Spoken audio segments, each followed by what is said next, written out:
Mau bicara secara objektif, yang disebut makar itu adalah Megawati Soekarno Putri.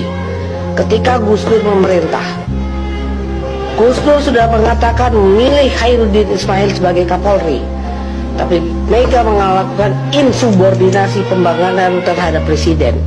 Dia melakukan apa? Yang dipilih ada Bimantoro. Kemudian dia pecah belah lagi TNI Polri. Moncongnya yang namanya waktu itu Jenderal Riamizat sebagai KSAD, saya ingat sekali karena saya ada di sana waktu itu sama Gus Dur. Itu moncongnya sudah diarahkan ke istana. Itu yang namanya makar, unsurnya masuk, menggunakan kekuatan bersenjata. Nah sedangkan kami ini apa? Selama pengajuan untuk perubahan ketatanegaraan itu tidak bisa dipidana. Saya melakukan itu. Yaitu kalau mau bicara tentang Pak Kiflan. Jadi saya juga bingung, kok dikit-dikit orang mau makar, orang bicara people power makar. Itu hak kedaulatan rakyat. Masa rakyat harus bungkem ya, dengan keadaan kemiskinan, pengangguran, kita kena segala macam musibah, yang namanya utang piutang begitu banyak sekali. Kok nggak boleh melakukan semacam ya, kalau orang jalanan tuh curhat lah. Kalau kita mau elitis ya kritik gitu kan ya. Kenapa belum sudah dikatakan makar? Sekarang Megawati bagaimana itu? Saya mau tanya tuh ahli hukum. Saya mau tanya tuh TNI Polri itu apa Polri itu bagaimana menyikapi Mega? Satu. Kedua, itu saudara saya juga Sukmawati melakukan penghinaan terhadap agama.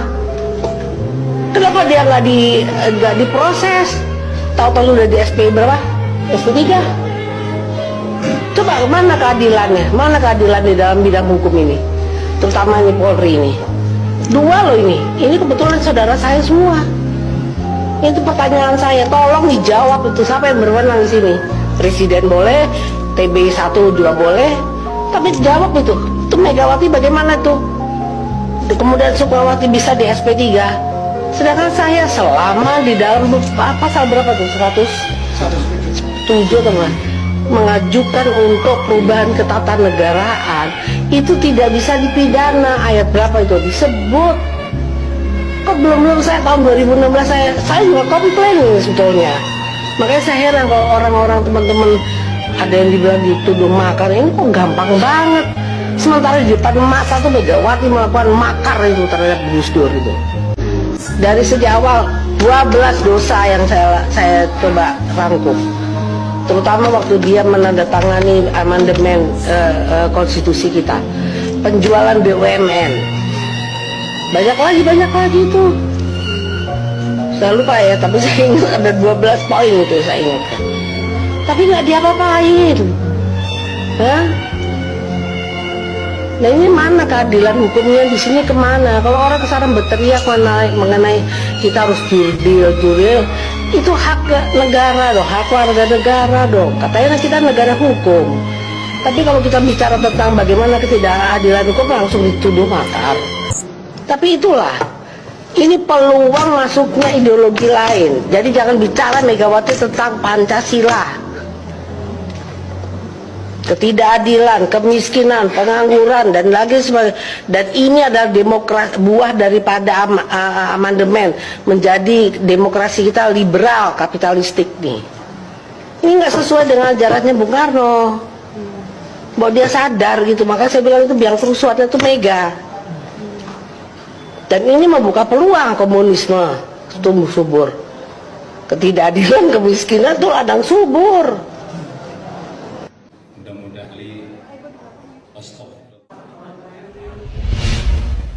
Menurut saya, dari semua kasus korupsi terakhir ini KTP, ini yang luar biasa adalah kasus BLBI yang menyengsarakan rakyat sampai hari ini.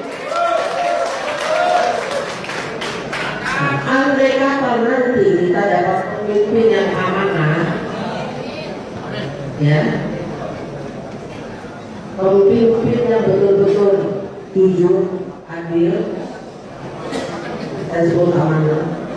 Kasus ini harus dibongkar sampai ke akar-akarnya. Percuma kita memilih presiden kalau kasus-kasus yang membicarakan rakyat ini tidak dibongkar. Sampai hari ini sudah 70.000 triliun. Negara dirugikan, rakyat dirugikan, karena tiap tahun harus membayar 7 triliun untuk menutupi para penunggak pengemplang pajak, para koruptor pada kasus BLBI tersebut. Sekarang kita bicara tentang sudah ditangkap katanya apa? Tumenggung Safrudin pelaku salah satu yang mendapatkan SKL BLBI. Menurut saya bukan Safrudin Tumenggung yang harus diperiksa, tapi bonggolnya itu siapa yang memberikan kebijakan Impres nomor 18 pada tahun 2002 pada waktu Presiden Megawati.